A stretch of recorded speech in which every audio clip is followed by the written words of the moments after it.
Bismillahirrahmanirrahim. Elhamdülillahi Rabbil alemin. Vessalatu vesselamu ala eşrefil enbiyayı vel murselin. Vel akibetu lil muttaqin. Ve la udvana illa ala zalimin. Rabbi şrahli sadri ve yessirli emri. Vehlul uqdeten min lisani yefkahu qavli emmâ ba'd. Möhtərəm qardaşlar, ilk öncə sizi Allah subhanahu ta'alanın salamı ilə salamlayıram. Amma sonra inşallah dərslərimizi inşallah davam edirik. Bugün yarımçıq qaldığımız deməli namazın vaxtlarının qalan hissəsini götürəcəyik. Keçən dərsimizdə biz zöhr və əsr namazının vaxtlarını götürdük. İnşallah bugün qalan namazları bu dərsimizdə götürəcəyik Allahın izni ilə. Üçüncü namaz məğrib namazıdır. Və məğrib namazının vaxtının başlanmasında, yəni vaxtının başlanmasının günəşin batması ilə olmasında elm əhlinin icması vardır. Elm əhli icma etmişlər ki, məğrib namazının vaxtı günəşin batması ilə başlayır. Amma bunu deyənlərin dəlillərinə gəlincə birinci dəlil Cəbrail aleyhissalamın hədisidir ki, orada deyilir ki, ثُمَّ مَكَثَ حَتَّى إِذَا غَابَتِ الشَّمْسِ جَاءَهُ فَقَالَ قُمْ فَصَلِّ الْمَغْرِبِ فَقَامَ فَصَلَّاهَا حِينَ غَابَتِ الشَّمْسُ السِّوَى. Deməli, Cəbrail aleyhissalam hədisində məğrib namazına aid olan hissəsində deyilir ki, sonra günəş batanacan dayandı və sonra günəş batdığı zaman gəldi və dedi ki, ey Muhammed sallallahu aleyhi ve sellem, qalx və məğrib namazını qıl. Və o da qalxdı və ikisi də məğrib namazını qıldılar. Nə zaman ki, günəş artıq batmışdı. Bu hədisin təxricini biz birinci dərsimizdə götürmüşdük və bu hədis səhihdir, sabitdir. Amma ikinci dəlilə gəlincə, bu yenə yuxarıda qeyd etdiyimiz, birinci dərsdə qeyd etdiyimiz Əbu Musa Əl-Əşarinin hədisidir ki, orada məğrib namazına barədə deyilir ki, summa əmərəhu fəəqamə bil məğrib hinə vəqatiş-şəms. Sonra dedi, əmr etdi ki, məğrib namazı qılınsın və bu o zaman oldu ki, artıq günəş batmışdı. Bu hədisin də təxricini biz yuxarıda birinci dərsimizdə qeyd etmişdik. Bu hədis də səhihdir və sabitdir. Amma üçüncü dəlilə gəlincə, bu Sələmə ibn Əqvanın hədisidir, radiyallahu anhu. Rəvayət etmişdir ki, yəni Rasulullah sallallahu aleyhi ve sellem kənə yusallil məğrib izə qarabətiş-şəms və təvaratil bil-hicəb. Deməli, Sələmə ibn Əqvadan, Allah ondan razı olsun, rəvayət edilmişdir ki, Peyğəmbər sallallahu aleyhi ve sellem günəş batdığı zaman və artıq gizləndiyi zaman, yəni görünmədiyi zaman məğrib namazını qıldı. Bu hədisi İmam Əl-Buxari Səhih kitabında 561 sayılı rəvayətdə və İmam Müslim Səhih kitabında 636 sayılı rəvayətdə rəvayət etmişlər. Beləliklə, məğrib namazının başlama vaxtının günəşin batması ilə olmasında alimlərin icması vardır və dəlilləri də qeyd etdik ki, bu dəlillər bu hökmü bəyan edirlər və alimlər hamısı da bu rəydə bir rəydə olmuşlar. Amma məğrib namazının son vaxtına gəlincə, bu məsələdə alimlər iki rəyə ixtilaf etmişlər. Yəni, alimlərin iki rəyi vardır. Birinci rəy alimləri demişlər ki, məğrib namazının vaxtı genişdir və o uzanır. Onun vaxtı hətta şəfəqdən qırmızı xəttin itməsi ilə o vaxta qədər uzanır. Bu, Hənəfi məzhəbi alimlərinin və bir rəvayətdə Maliki məzhəbinin, həmçinin deməli, İmam Şafiinin qədim rəyidir, həmsinin Həmbəli məzhəbinin rəyidir. Amma Hənəfi məzhəbinin bu rəydə olmasını qeyd etmişlər İmam Əs-Səraxsi Əl-Məbsut kitabında 1-ci cild 144-cü səhifədə və İmam Əl-Kəsani Bədəus-Sənayi kitabında 1-ci cild 208-ci səhifədə, həmçinin İmam Əl-Mərğinani Əl-Hidayə fi Şərhi Bidayətil Mübtədi kitabında 1-ci cild 40-cı səhifədə bunu demişlər.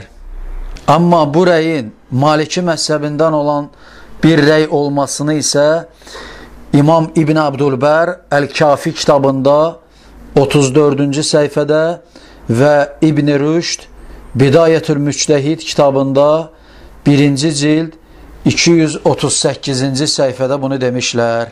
Amma bu rəyin İmam Şafiinin qədim rəyi olmasını isə demişlər, yəni İmam Əl-Umrani Əl-Bəyan fi Məzhəbi İmam Əş-Şafi kitabında 2-ci cild 28-ci səhifədə və həmçinin İmam Nəvəvinin Ravdatut Talibin kitabında 1-ci cild 181-ci səhifədə və İmam Ər-Rimlinin Nihayətül Muhtac kitabı 1-ci cild 366-cı səhifədə bunu demişlər. Amma bu rəyin Həmbəli məzhəbinin rəyi olmasını deyənlərə gəlincə bunu demişlər. Deməli, İmam İbn Qudamə Əl-Kafi kitabında 1-ci cild 207-ci səhifə, İbn Muflih Əl-Furu kitabında 1-ci cild 431-ci səhifə və İbn Nəccar Muntahəl İradat kitabında 1-ci cild 151-ci səhifədə bunu demişlər. Amma ikinci rəyin dəlilinə gəlincə onların rəyinə görə məğrib namazının vaxtı dardır və ona hazırlaşmaq və əməl qılınması miqdarında da onun vaxtı. Belə demişlər və bunu deyənlər, deməli bu Maliki məzhəbinin rəyidir və həmçinin Şafii məzhəbinin rəyidir. Amma bu rəyin Maliki məzhəbinin rəyi olmasını deyənlərə gəlincə bunu demişdir Əbdülvahab Əli ibn Nasr Əl-Bağdadi Əl-Muavinə Ələ Məzhəbi Əhli Mədinə kitabında 1-ci cild 198-ci səhifədə, İmam İbn Abdülbər Əl-Kafi kitabında 34-cü səhifədə və İmam Ən-Nəfravi Əl-Fəvakihud-Dəvani kitabında 1-ci cild 262-ci səhifədə bunu demişlər. Amma bu rəyin Şafii məzhəbinin rəyi olmasını deyənlərə gəlincə Əl-Umraninin Əl-Bəyan fi Məzhəbi İmam Əş-Şafi kitabında 2-ci cild 27-ci səhifədə, İmam Nəvəvi Ravdatut Talibin kitabı 1-ci cild 181-ci səhifədə və İmam Rimli Nihayətül Muhtac ilə Şərhil Minhəc kitabında 1-ci cild 366-cı səhifədə bunu qeyd etmişlər.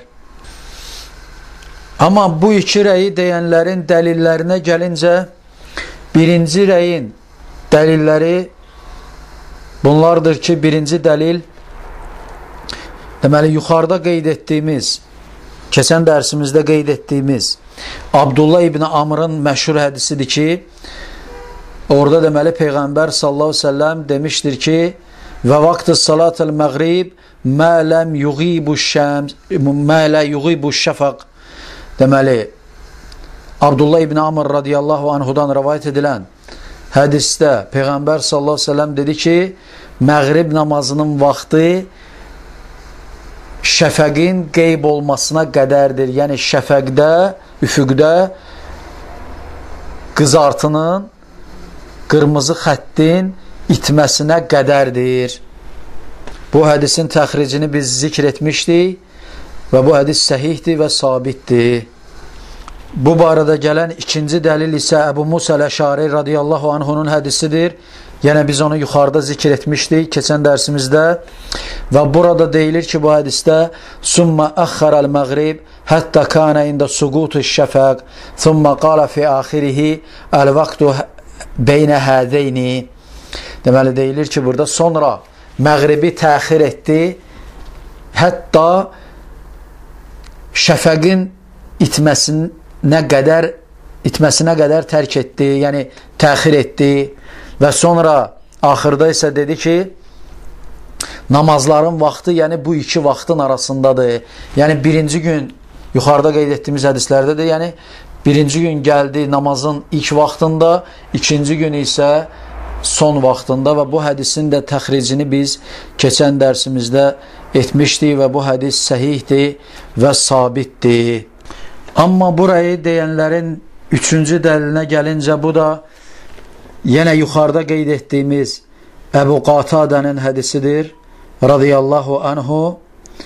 Deməli orada deyilmişdir ki, Ən Rasulillahi sallallahu aleyhi ve sellem qalə Leysə fin-nəvmi təfrid, innəmə təfrid alə mən ləm yusallis salat, həttə yeci vaqtis salatel-uxra.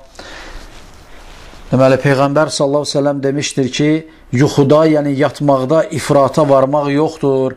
İfrata varmaq yalnız bir namaz, başqa bir namazın vaxtı gələnə qədər bir namazı qılmamaqdır.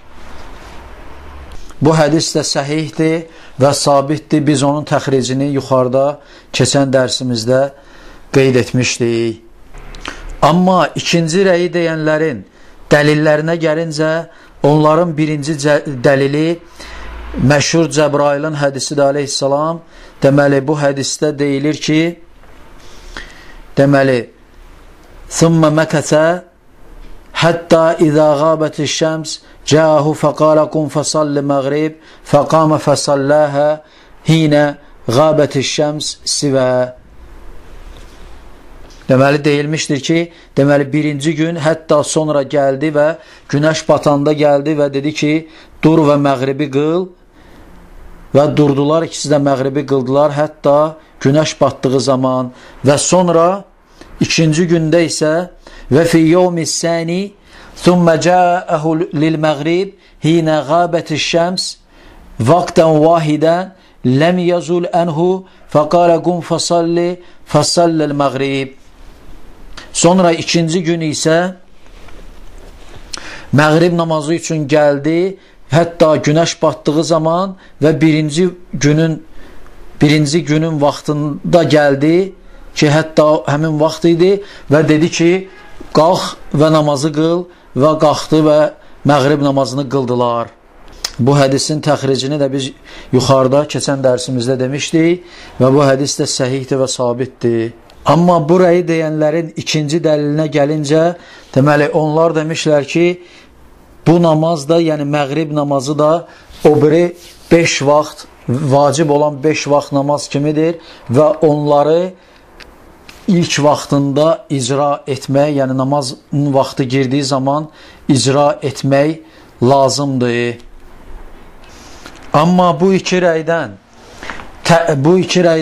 tərcih edilməsinə gəlincə, birinci rəyin dəlili daha güclü və daha açıq aydın olduğu üçün birinci rəy tərcih edilir və seçilmiş rəy və qüvvətli rəy də bu rəydir. Bu da, deməli, məğribin son vaxtının, məğrib namazının son vaxtının üfüqdən şəfəqin itməsi ilə, yəni qırmızı xəttin itməsi ilə baş verir. Amma bundan sonra birinci rəyi deyənlər, deməli, şəfəqin itməsinin təhdidində ixtilaf etmişlər və bu barədə iki rəy vardır. Birinci rəy demişlər ki, birinci rəydə olanlar demişlər ki, bu, yəni şəfəqdə ağartının olmasıdır, şəfəqdə ağartının itməsidir, onun itməsi ilə məğrib namazının vaxtı çıxır. Bunu deyənlər İmam Əbu Hanifə və Muzəni və Şafiilərdən bir qism alimlər və həmçinin İmam Əhməddən gələn bir rəvayətdə bunu demişlər. Amma Əbu Hanifənin bunu deməsi qeyd edilmişdir. İmam Sərəxsinin Əl-Məbsud kitabında 1-ci cild 144-cü səhifədə, İmam Əl-Kəsaninin Bədəus-Sənai kitabı 1-ci cild 208-ci səhifə və İmam Bədruddin Əl-Ayninin Əl-Binayə Şərhul Hidayə kitabı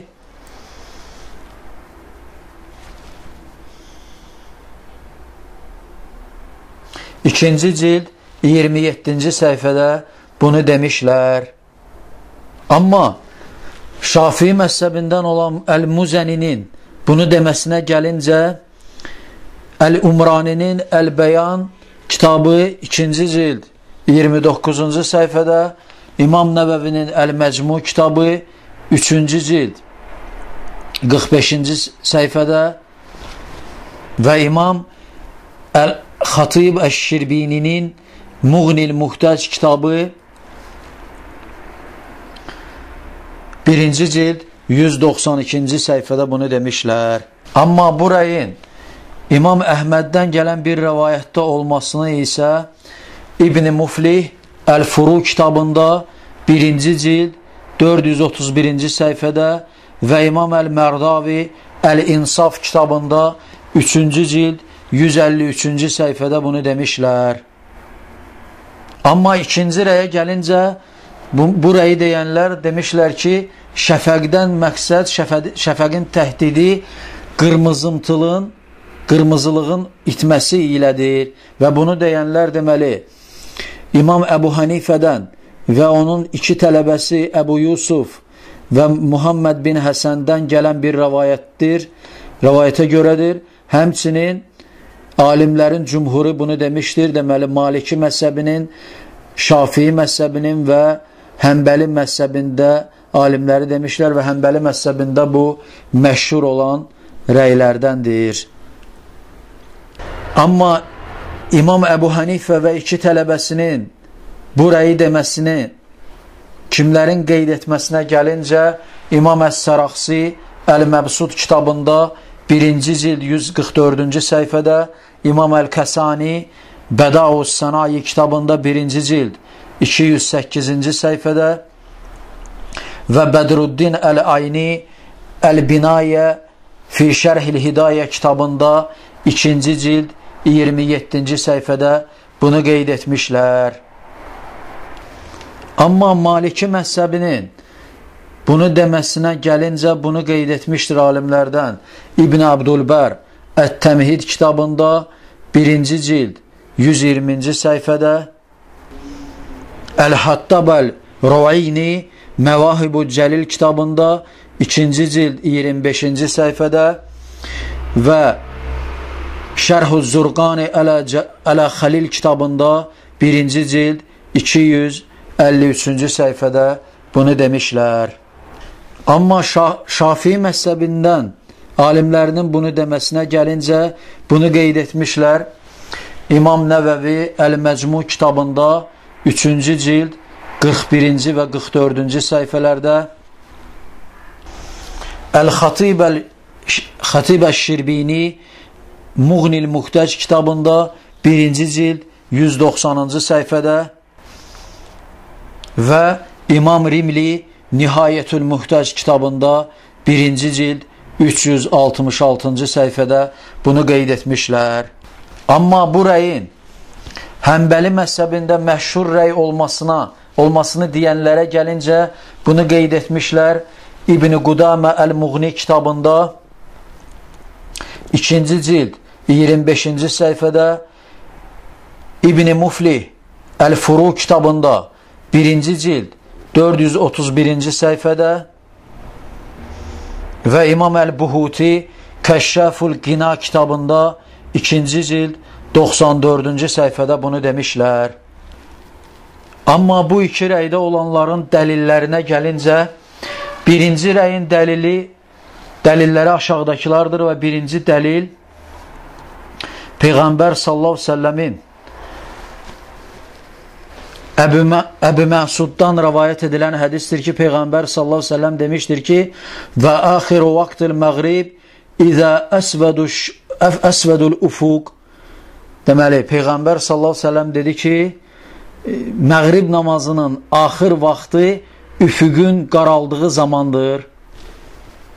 Bu hədisi İmam Əbu Davud Sünən kitabında 394 saylı hədisdə rivayət etmişdir və Şeyx Albani rahimehullah bu hədisə həsən demişdir. Amma burayı deyənlərin ikinci dəlilinə gəlincə onlar demişlər ki, yəni şəfəqin yəni incəlməsidir və bu da yəni məsələn şəffaf paltara ərəblər şəfiq deyir və həmçinin bundandır ki, deməli, şəfqatul qəlbi, deməli, qəlbin şəfqətin deyəndə burada onun nazilməsi və ya sevilməsi qəsd edilir və bundan da murad, yəni günəşin nurunun nazilməsi, yəni üfüqün ağarmasıdır və bunu dəlil gətirmişlər. Amma ikinci rəydə olanların dəlillərinə gəlincə, birinci dəlilləri Uca Allahın Əl-İnşiqaq surəsinin 16-cı ayəsidir. Uca Allah demişdir ki, "Fələ uqsimu biş-şəfəq." Xeyr, and içirəm şəfəqə. Amma bu ayədə istidlal etmələrinə gəlincə, deməli, İmam Əl-Bəğavi təfsirində rivayət etmişdir ki, Abdullah ibn Abbas demişdir ki, Abdullah ibn Abbas və təfsirçilərin əksəriyyəti demişlər ki, bu, yəni qırmızımtıllıqdır, yəni qırmızılığın itməsi ilə məğrib namazının vaxtının çıxmasıdır. İmam Əl-Bəğavi Məalimut Tənzil kitabı təfsiri 8-ci cild 375-ci səhifədə bunu demişlər. Həmçinin bax, Şərh-ü Zurqani Ələl-Xuraqi 1-ci cild 476-cı səhifə və Əl-Həttab Əl-Ruveyni Məvahib-ü Cəlil kitabı 2-ci cild 32-ci səhifədə bunu demişlər. İmam Əl-Qurtubi demişdir: "Əksərus sahabə və tabiin vəl-fuqaha aleyhi və liənnə şəvahid kəlamul ərab vəl-iştiqaq və sünnə təşhədu ləhu." Deməli, İmam Əl-Qurtubi demişdir ki, sahabələrin, tabiinlərin və fəqihlərin əksəriyyəti bu rəydədirlər. Çünki buna şahidlik edir ərəblərin kəlamı və bu sözün yəni yaranması, yəni iştiqaq olması və həmçinin şahidlik edir buna Peyğəmbər sallallahu əleyhi və səlləmin sünnəsində olan rivayətlər. Peyğəmbər sallallahu əleyhi və səlləmin sünnəsi buna şahidlik edir. İmam Əl-Qurtubi təfsiri 19-cu cild 241-ci səhifədə bunu qeyd etmişdir. Amma ikinci dəlillərinə gəlincə, Abdullah ibn Ömər radiyallahu anhumanın hədisidir ki, deyilmişdir ki, qala Rasulullah sallallahu aleyhi ve sellem əş-şəfəqul həmra, demişdir ki, Peyğəmbər sallallahu aleyhi ve sellem şəfəq qırmızılıqdır, qırmızımtıllıqdır. Yəni onun itməsi ilə məğrib namazının sonudur və işa namazının başlanğıcıdır. Bu hədisi rivayət etmişlər İmam Əd-Daraqutni Əs-Sünən kitabında 1056 saylı rivayət, İmam Beyhəqi Sünən kitabında 1-ci cild 373-cü səhifədə, İmam Əl-Beyhəqi mərfu olan rivayəti, bu rivayəti zəifləmişdir. Yəni Peyğəmbər sallallahu əleyhi və səlləmdən olan rivayəti zəifləmişdir. Lakin mövquf olan, yəni Abdullah ibn Ömərdən gələn rivayəti isə səhihləmişdir. Amma İmam Ən-Nəvəvi demişdir ki, mərfu olaraq sabit deyildir. Əl-Məcmu kitabı 3-cü cild 44-cü səhifə, Şeyx Albani mövquf olaraq bu rivayəti, yəni Peyğəmbərdən deyil, sahabənin sözü olaraq bu hədisi səhihləmişdir. Silsilə-i Daifə kitabında 3759 saylı rəvayətdə. Amma burayı deyənlərin üçüncü dəlilinə gəlincə, onlar dəlili deməli Abdullah ibn Amr radiyallahu anhunun hədisidir. Yuxarıda qeyd etdiyimiz keçən dərsimizdə və Peyğəmbər sallallahu əleyhi və səlləm bu hədisdə demişdir ki, və vaqtul məğrib mə ləm yəsqutus savr-ı şəfaq. Deməli Peyğəmbər sallallahu əleyhi və səlləm demişdir ki, məğribin, yəni son vaxtı şəfəqin düşməsi ilədir, yəni şəfəqin bitməsi ilədir, yəni qırmızımtılın gedməsi, itməsi ilədir. Bu hədis qabaqda təxric edilmişdir və bu hədisdə səhihdir və sabitdir. Amma bu iki rəydən rəyin tərcih edilməsinə gəlincə, ikinci rəy daha güclüdür və bu rəyin dəlilləri həm açıqdır, aydındır, həm də daha qüvvətlidir və bu da məğribin son vaxtının deməli şəfəqdə qırmızımtılın itməsi ilədir. Dördüncü namaz İşa namazıdır. İşa namazının başlanğıc vaxtının şəfəqin itməsindən olmasında elm əhli icma etmişlər. Buna alimlərdən İbn-i Munzir Əl-İcma kitabında 41-ci səhifədə, İmam İbn Abdülbər Ət-Təmhid kitabında 1-ci cild 128-ci səhifədə, İbn-i Qudamə Əl-Muğni kitabında 2-ci cild 25-ci səhifədə və İmam Nəvəvi Əl-Məcmu kitabında 3-cü cild 41-ci səhifədə qeyd etmişlər. Amma bunu deyənlərin, yəni icma edənlərin dəlillərinə gəlincə, birinci dəlil Cəbrail əleyhissalamın hədisidir ki, orada deyilir ki, hətta izə zəhəbə şəfaq cəəhu fəqalə qum fəsallil işa fəqamə fəsalləhə. Orada deyilir ki, deməli, hətta şəfəq getdiyi zaman, yəni itdiyi zaman Cəbrail əleyhissalam gəldi və Peyğəmbər sallallahu əleyhi və səlləmə dedi ki, qalx və işa namazını qıl, və qalxdı və ikisi də işa namazını qıldılar.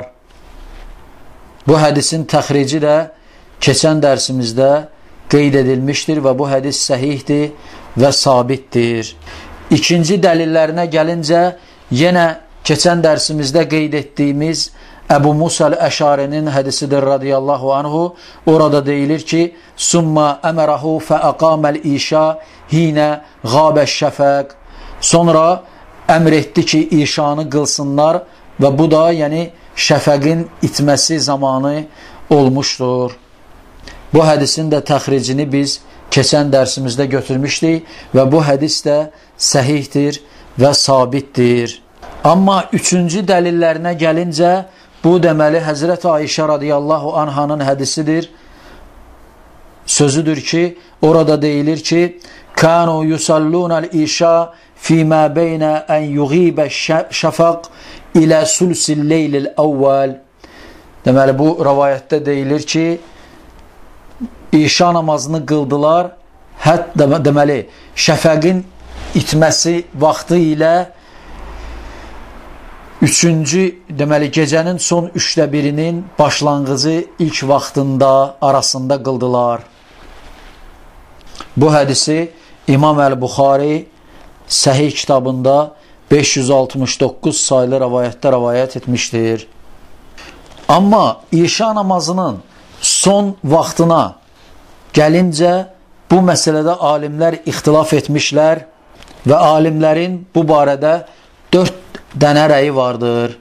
Birinci rəyi deyənlər demişlər ki, işa namazının vaxtı ixtiyari və ya istirari vaxtı olmadan sübh namazına qədər davam edir.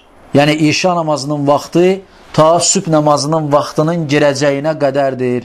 Bunu deyənlər Hənəfi məzhəbinin alimləridir. Bunu demişlər.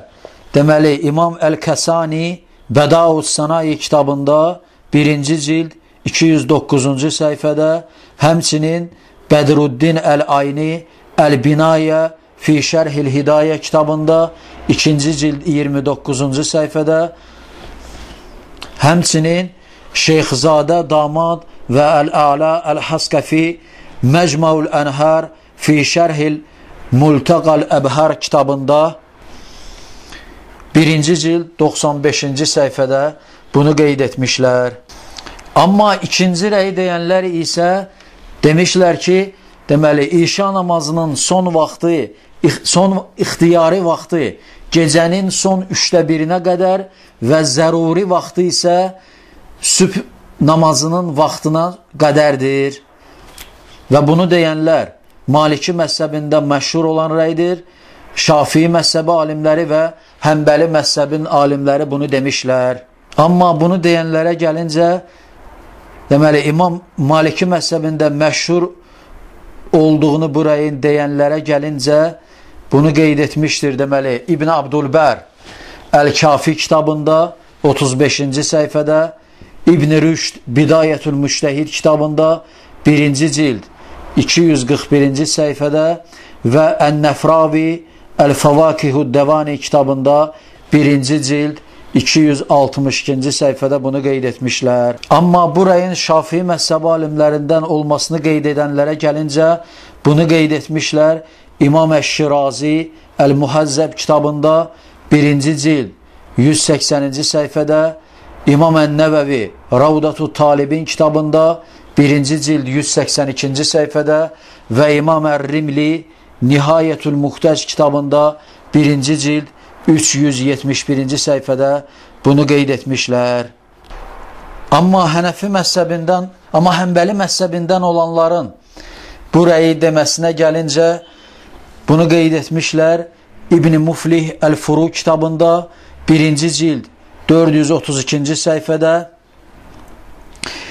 İbn Nəccar Muntəhəl İradat kitabında 1-ci cild 152-ci səhifədə və Əl-Buhuti Kəşşaful Qina kitabında 2-ci cild 96-cı səhifədə bunu demişlər.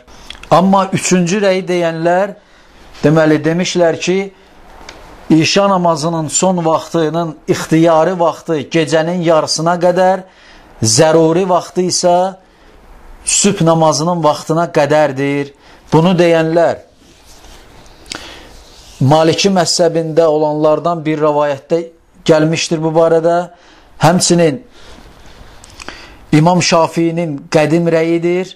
Həmçinin İmam Əhməddən gələn bir rəydir, bir rəvayətdir daha doğrusu. Və həmçinin İbn Qudamənin seçdiyi rəy də budur. Və həmçinin Əl-Furuk kitabının sahibi, yəni İbn Muflihin də izhar etdiyi rəy budur. Amma bu rəyin Malikilərin nəzdində bir rəvayətdə olmasını deyənlərə gəlincə, bunu qeyd etmişdir. İbn Abdülbər Əl-Kafi kitabında 35-ci səhifədə, İbn Rüşd Bidayətül Müştəhid kitabında 1-ci cild 241-ci səhifədə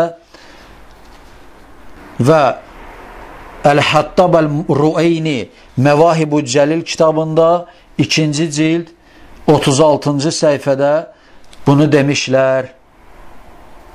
Amma bu rəyin İmam Şafiinin qədim rəy olmasını qeyd edənlərə gəlincə bunu qeyd etmişlər. İmam Əş-Şirazi Əl-Muhəzzəb kitabında 1-ci cild 181-ci səhifədə, İmam Ən-Nəvəvi Ravdatu Talibin kitabında 1-ci cild 182-ci səhifədə və İmam Ər-Rimli Nihayətül Muhtəc kitabında 1-ci cild 371-ci səhifədə bunu qeyd etmişlər. Amma bu rəyin İmam Əhməddən gələn bir rəvayət olmasını qeyd edənlərə gəlincə, bunu qeyd etmişlər.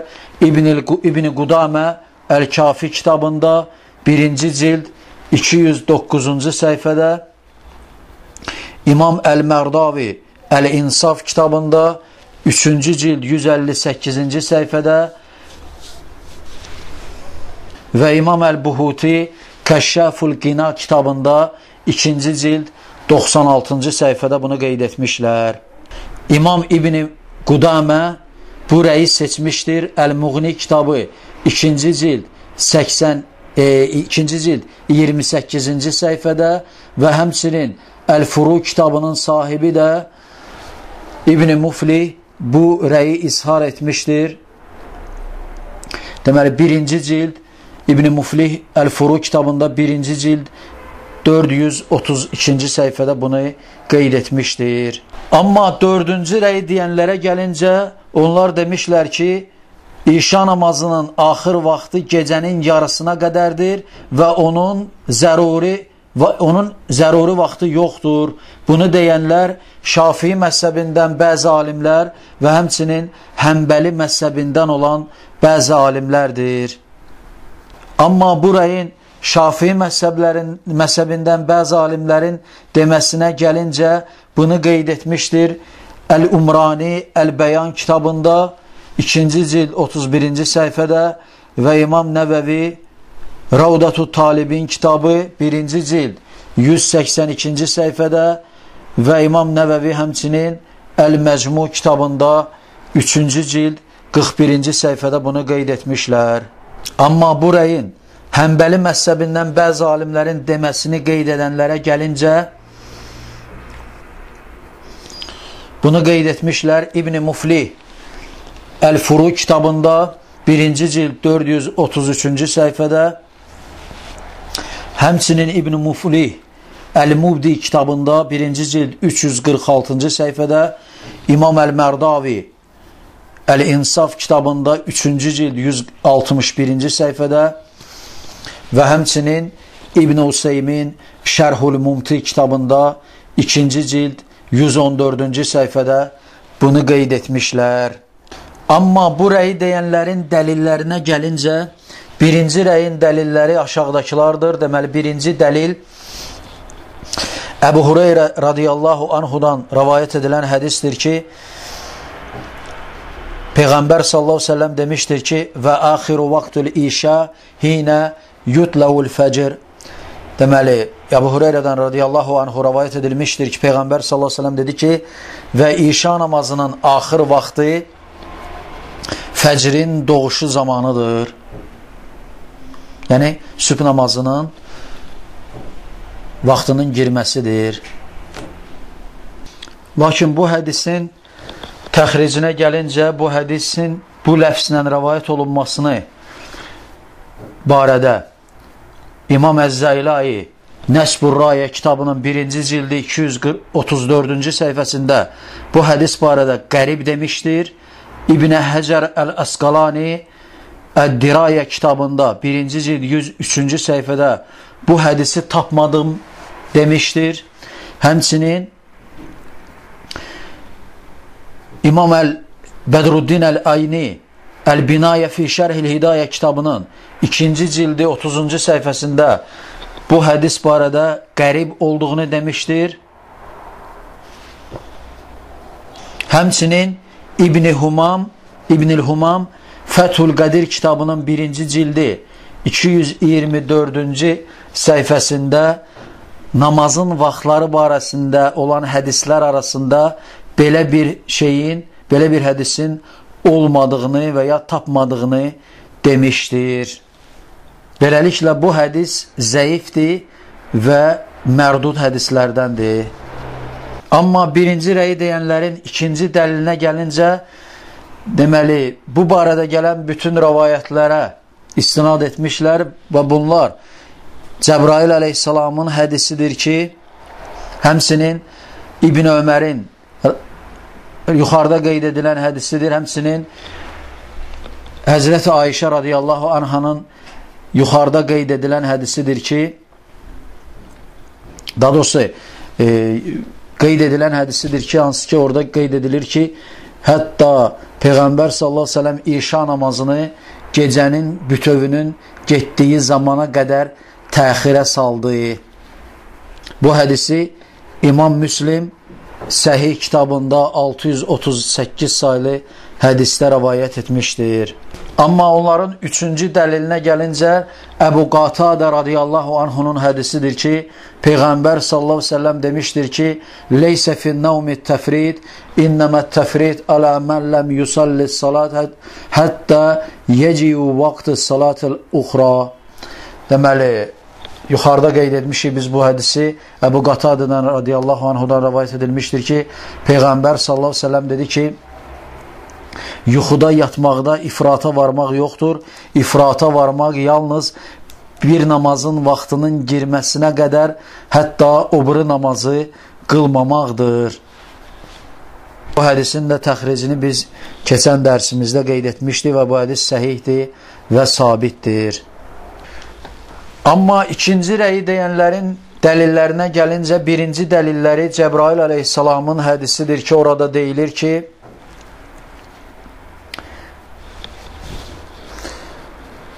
أنه أما النبي صلى الله عليه وسلم في اليوم الثاني هنا ذهب ثلث الليل الأول. Deməli orada deyilir ki, Peyğəmbər sallallahu aleyhi ve sellem namazı, ikinci gün namazı qıldı. Hətta gecənin son üçdə birinin əvvəli getdiyi zaman.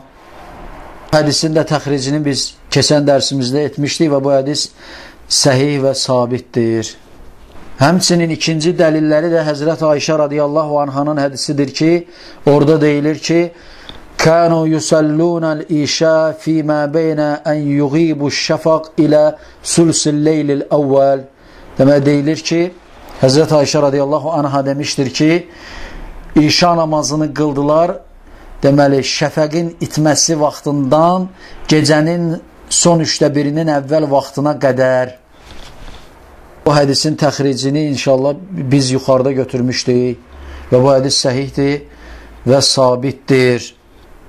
Amma bu rəy deyənlərin üçüncü dəlillərinə gəlincə, Əbu Musa Əşari radiyallahu anhunun hədisidir ki, orada deyilir ki, Summa əxxərəl işəə həttə kənə sulsul leylil əvvəl, summa əsbəhə fədəəs səil fəqalə əl-vaqtu beynə həzeyni.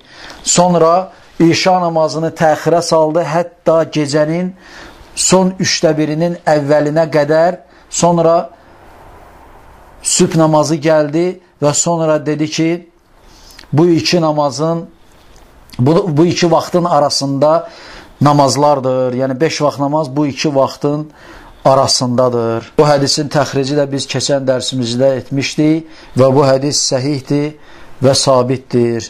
Amma bu rəyi deyənlərin, deməli, zəruri vaxtının fəcr namazına, sübh namazına qədər uzanmasına gəlincə, birinci dəlilləri Əbu Qatadənin radiyallahu anhunun hədisidir ki, yuxarıda qeyd etmişdik ki, deməli, yuxuda yatmaqda ifrat yoxdur. İfrat yalnız bir namazın vaxtı girənə qədər o biri namazı qılmamaqdadır. Bu rəvayəti gətirmişlər dəlil olaraq.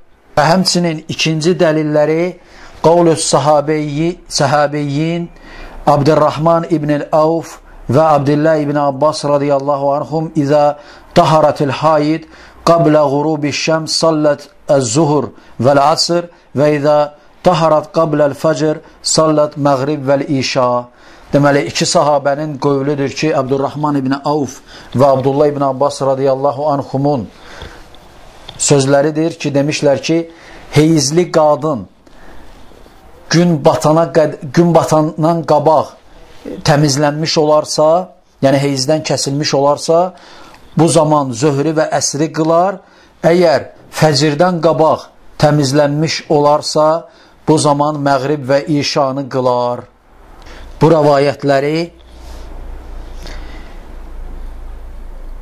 İmam Əbdurrazzaq Əl-Musannəf kitabında 1285 sayılı rəvayətdə rəvayət etmişdir.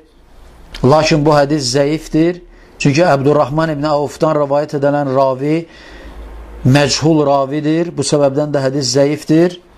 Həmçinin bu hədisi İbn Əbu Şeybə Əl-Musannəf kitabında rəvayət etmişdir.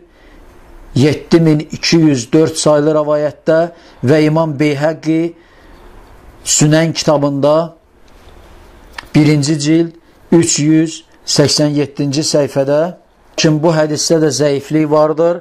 Çünki İbn-i Turkmani Əl-Cəvhərün Nəqi kitabının 1-ci cildi 386 və 378 və 386-cı səhifələrində bu hədisi, rəvayəti şərh edərək demişdir ki, Əbdurrahman İbn Avfdan bu hədisi rəvayət edən onun mövlası məchuldur.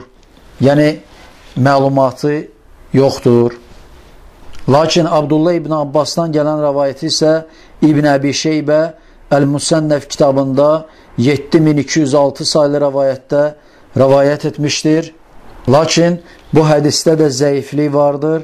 Çünki İmam Əl-Beyhəqi, həmçinin İbn-i Turkmani bu hədisi, rəvayəti zəifləmişlər. Beləliklə, bu iki rəvayətin ikisi də zəifdir sahabədən. Amma üçüncü rəyi deyənlərin dəlillərinə gəlincə, birinci dəlilləri yuxarıda qeyd etdiyimiz Abdullah İbn Amr radiyallahu anhunun hədisidir ki, orada deyilir ki, və vaxtı salatel işa ilə nisfil leylil avsad demişdir. Deməli, Peyğəmbər sallallahu aleyhi ve sellem demişdir ki, İşa namazının vaxtı orta gecənin yarısına qədərdir. Bu hədisi də biz yuxarıda keçən dərsimizdə qeyd etmişdik və bu hədis səhihdir və sabitdir. Amma bu rəyi deyənlərin ikinci dəlilinə gəlincə, Ənəs ibn Malik radiyallahu anhudan rəvayət edilən hədisdir ki, deyilmişdir ki, Əxərən Nəbi sallallahu aleyhi ve sellem salatel işa ilə nisfil leyli thumma salla summa qala qad sallan nas və namu amma innakum fis salati mən təzartumuhə. Ənəs ibn Malikdən Allah ondan razı olsun rəvayət edilmişdir ki, Peyğəmbər sallallahu aleyhi ve sellem işa namazını gecənin yarısına qədər təxirə saldı, sonra gəldi və namazı qıldı və sonra dedi ki, İnsanlar artıq namazlarını qıldılar və bəziləri onlardan yatmışdır və siz namazı gözlədiyiniz vaxtda, namazı gözlədiyiniz vaxtı namazda olmuş kimisiniz. Elə bir namaz qılmış kimisiniz ki, həmin savabı qazanırsınız. Bu hədisi İmam Əl-Buxari Səhih kitabında 572 saylı hədisdə və İmam Müslim Səhih kitabında 640 saylı hədisdə rəvayət etmişlər. Amma bu rəyi deyənlərin üçüncü dəlilinə gəlincə, Əbu Səid Əl-Xudri radiyallahu anhunun hədisidir ki, orada deyilmişdir ki, Qalə Rasulullah sallallahu aleyhi ve sellem Ləulə də'fud dəyif və səqmus səqim ləəxxartu həziyyə sələt ilə şatrəl-leyl. Peyğəmbər sallallahu aleyhi ve sellem demişdi ki, əgər zəiflər zəif olmasaydı və xəstələr xəstə olmasaydı, bu namazı gecənin yarısına qədər təxirə salardım. Bu hədisi İmam Əbu Davud Sünən kitabında 422 saylı rəvayət, İmam Nəsai Sünən kitabında 537 saylı rəvayət, İmam İbn Məcə Sünən kitabında 693 saylı rəvayətdə rəvayət etmişlər və həmçinin Hafiz İbn Həcər Əl-Əsqalani Təlxisul Həbir kitabında 1-ci cild 452-ci səhifədə və Şeyx Albani Səhih Sünən Əbi Davud kitabında 1-ci cild 124-cü səhifədə bu hədisi səhihləmişlər.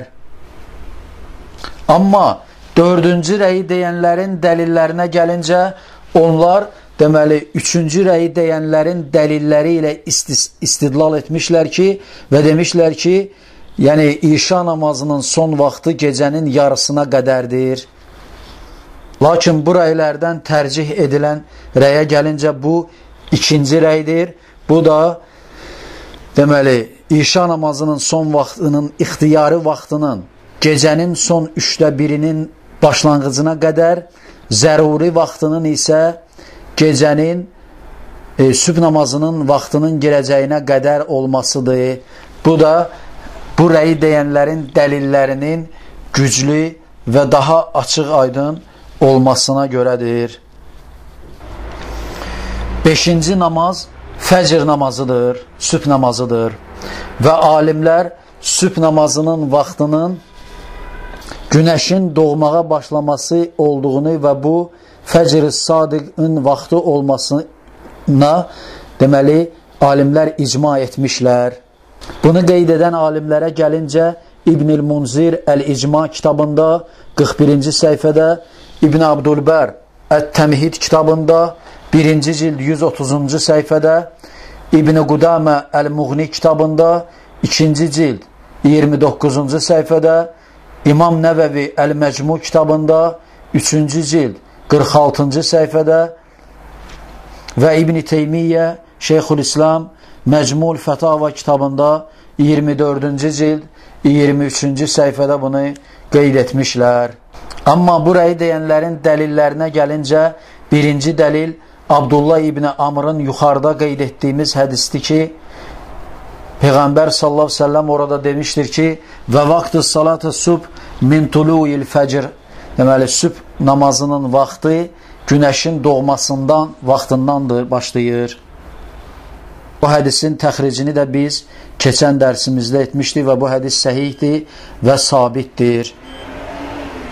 Burayı deyənlərin ikinci dəlili də Cəbrail əleyhissalamın yuxarıda qeyd etdiyimiz hədisidir ki, orada Peyğəmbər sallallahu aleyhi ve sellem dedi ki, Hinə sutiyəl fəcr fissubhi fəqala qum ya Muhammed fəsalli fəqamə fəsallə subh və hədisdə deyilir ki, deməli, fəcr doğmağa başladığı zaman, sübh vaxtı, Cəbrail əleyhissalam Peyğəmbər sallallahu aleyhi ve sellemə dedi ki, ya Muhammed sallallahu aleyhi ve sellem, qalx və namazı qıl və qalxdı və sübh namazını qıldılar.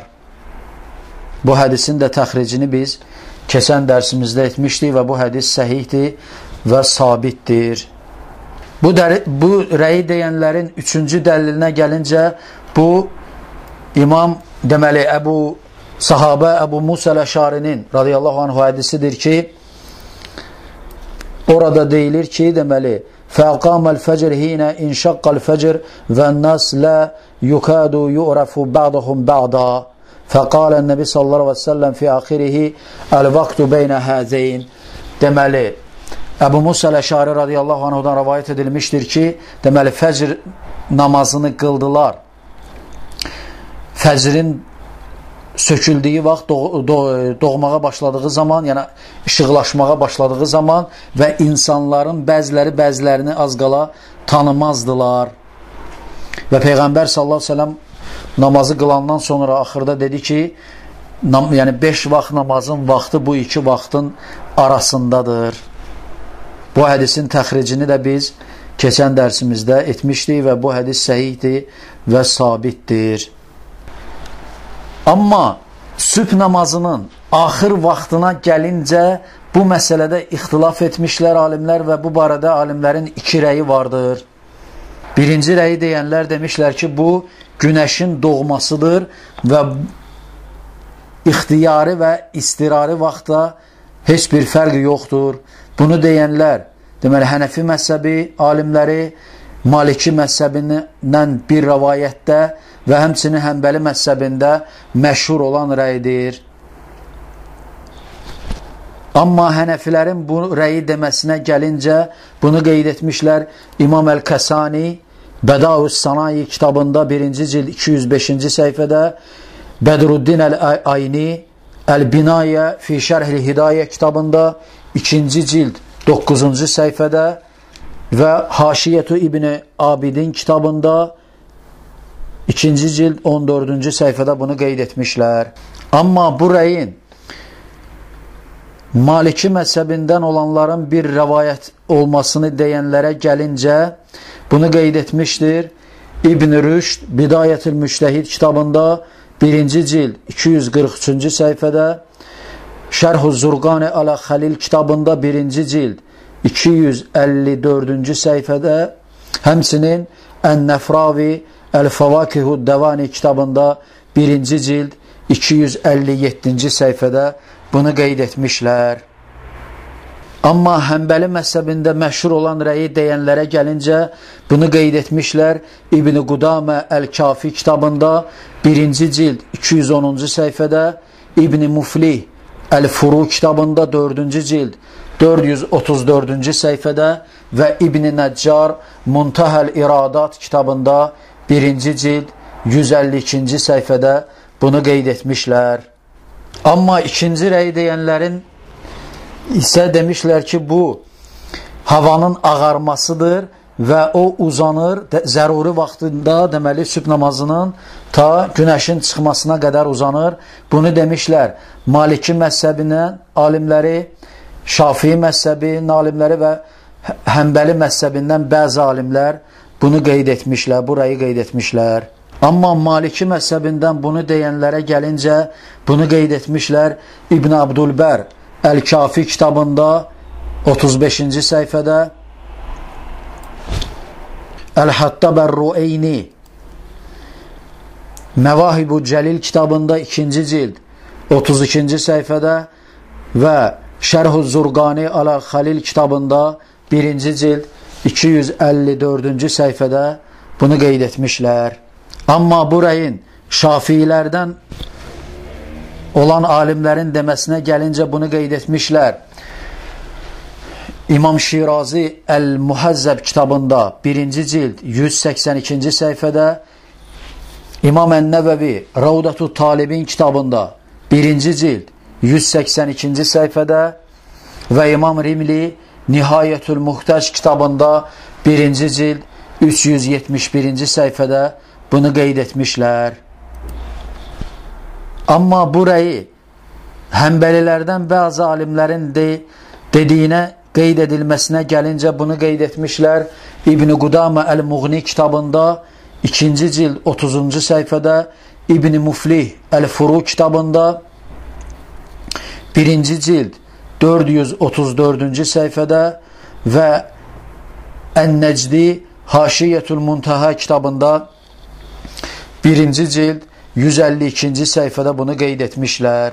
Lakin bu rəyləri deyənlərin dəlillərinə gəlincə, birinci rəyi deyənlərin dəlilləri bunlardır ki, birinci dəlilləri Abdullah ibn Amrın radiyallahu anhunun hədisidir ki, o hədisdə deyilir ki, və vaxtı salatı subhi min tuluyil fəcri mə ləm tətləvü şəms. Deməli, Abdullah ibn Amr radiyallahu anhudan rəvayət edilmişdir ki, deyilmişdir ki, hədisdə sübh namazının vaxtı günəşin doğmasından, daha doğrusu sabahın açılmasından ta günəşin doğmasına, günəş doğana qədərdir. Bu hədisin təxrici də biz keçən dərsimizdə etmişik və bu hədis səhihdir, sabitdir. Amma ikinci dəlillərinə gəlincə, bu Əbu Hureyrədən radiyallahu anhu rəvayət edilən hədisdir ki, orada Peyğəmbər sallallahu aleyhi ve sellem demişdir ki, mən ədrəkə min subhi rəkat qablə ən tətləvü şəms fəqad ədrəkə sub və mən ədrəkə rəkatə minəl əsri qablə ən təğrubə şəms fəqad ədrəkəl əsr. Deməli, Əbu Hureyrədən radiyallahu anhu rəvayət edilmişdir ki, Peyğəmbər sallallahu aleyhi ve sellem demişdir ki, kim günəş çıxana qədər sübh namazından bir rükətə çatarsa, artıq sübh namazına çatmışdır və kim günəş batana qədər əsr namazından bir rükətə çatarsa, artıq əsr namazına çatmışdır. Bu hədisin də təxricini biz keçən dərsimizdə götürmüşdük və bu hədis səhihdir və sabitdir. Amma burayı deyənlərin üçüncü dəlilinə gəlincə, bu Cərir ibn Abdullah radiyallahu anhunun hədisidir ki, demişdir ki, Kunnə mə'an nəbi sallallahu aleyhi ve sellem fənazara iləl qaməri leylətən yənəl bədir fəqalə innəkum sətəravnə rabbakum kəmə təravnə həzəl qamər lə tədəmunu fi rüyətihi fəin istəta'tum ən lə tuğləbu aləs salati qablə tuluyi şəmsi və qablə qurubihə fəf'əlu sümmə qara'a فاصبر على ما يقولون وسبح بحمد ربك قبل طلوع الشمس وقبل الغروب. Cərir ibn Abdullah radiyallahu anh'ın rivayet ettiği hadiste demiştir ki, biz Peyğəmbər sallallahu aleyhi ve sellem ile birlikte idik ve o aya gece vaxtı, yani gecenin ayına baktı, aya baktı, yani ay belirlenmişti ve bütöv idi, yumru idi ve dedi ki, siz bu ayı gördüğünüz kimi inşallah kıyamet günü Rabbinizi göreceksiniz ve sizin görməyinizə heç bir şey maniyə törətməz. Sizdən kim sübh namazını günəş doğana qədər və əsr namazını günəş batana qədər qıla bilirsə qoy bunu etsin. Sonra Qaf surəsinin 39-cu ayəsini oxudu və Peyğəmbər sallallahu aleyhi ve sellem bu ayəni oxudu. Sən onların dediklərinə səbr et, gün doğmamışdan əvvəl və batmamışdan əvvəl Rəbbini həmd ilə, təriflə ayəsini oxudu. Bu hədisi İmam Əl-Buxari Səhih kitabında 554 sayılı hədisdə və İmam Müslim Səhih kitabında 632 sayılı hədisdə rəvayət etmişlər. Amma ikinci rəyi deyənlərin dəlillərinə gəlincə, birinci dəlilləri Cəbrail aleyhissalamın hədisidir ki, orada deyilir ki, ثُمَّ جَاءَهُ لِلسُّبْهِ هِينَ أَسْفَرَ جِدًّا فَقَالَ قُمْ فَصَلِّ فَصَلَّ السُّبْهِ فَقَالَ مَا بَيْنَ هَذَيْنِ وَقْتِ كُلَّهُ. Deməli, Cəbrail aleyhissalamın hədisidir ki, orada deyilir ki, sonra sübh namazının, deməli, hava çox açıldığı zaman, işıqlandığı zaman gəldi və dedi ki, ey Muhammed sallallahu aleyhi ve sellem, qalx və namazı qıl, və namazı qıldılar və ondan sonra Cəbrail alam dedi ki, bu iki vaxtın arasında bütün namazların vaxtıdır. Bu hədisin təxricini də biz keçən dərsimizdə etmişdik və bu hədis səhihdir və sabitdir. Burayı deyənlərin ikinci dəlilinə gəlincə, bu hədis Əbu Musa Əl-Əşarinin hədisidir radiyallahu anhu. Orada deyilir ki, Nəbi sallallahu aleyhi ve sellem əxxarəl fəcr fil yevmis-sani hətta insarafa minhə və qail yəqul qad tuliyyət şəms əv kədət. Deməli, Əbu Musa Əl-Əşaridən radiyallahu anh rəvayət edilmişdir. Peyğəmbər sallallahu aleyhi ve sellem ikinci günü fəcr namazını, sübh namazını təxirə saldı. Hətta evlərinə dönənlər deyə bilərdilər ki, bəs günəş artıq doğmuşdur, yəni günəş artıq çıxmışdır və ya az qala çıxmışdır. Bu da ona dəlalət edir ki, Peyğəmbər sallallahu əleyhi və səlləm sübh namazını axır vaxtına qədər təxirə salmışdır ki, ümmətinə bəyan etsin ki, bu vaxta qədər sübh namazını qılmaq olar. Və bu hədisin də təxricini biz keçən dərsimizdə etmişdik və bu hədis səhihdir və sabitdir. Və bu iki rəydən tərcih edilməsinə gəlincə isə, bu rəylərdən birincisi racih olan görüşdür ki, bu da bu rəyi deyənlərin dəlillərinin daha qüvvətli və daha açıq aydın olması səbəbindəndir. Bu da sübh namazının vaxtının günəşin doğmasına, yəni günəşin çıxmasına qədər olmasıdır. Beləliklə biz bütün 5 vaxt namazın, gündəlik 5 vaxt vacib olan namazların vaxtlarını götürdük. İlk vaxtlarını, yəni giriş vaxtlarını və son vaxtlarını götürdük. Və sonda yenə də Allah Subhanahu taalaya həmd səna etmək istəyirəm və Peyğəmbərimiz Muhammed Mustafa sallallahu aleyhi və səlləmə, onun əhli beytinə və bütün sahabələrinə və gözəl biçimdə qiyamətə qədər onların yoluna tabi olanların üzərinə Allahın salatı və salamı olmasını diləyirəm. Və selamu aleykum və rahmetullahi və bərəkatuh.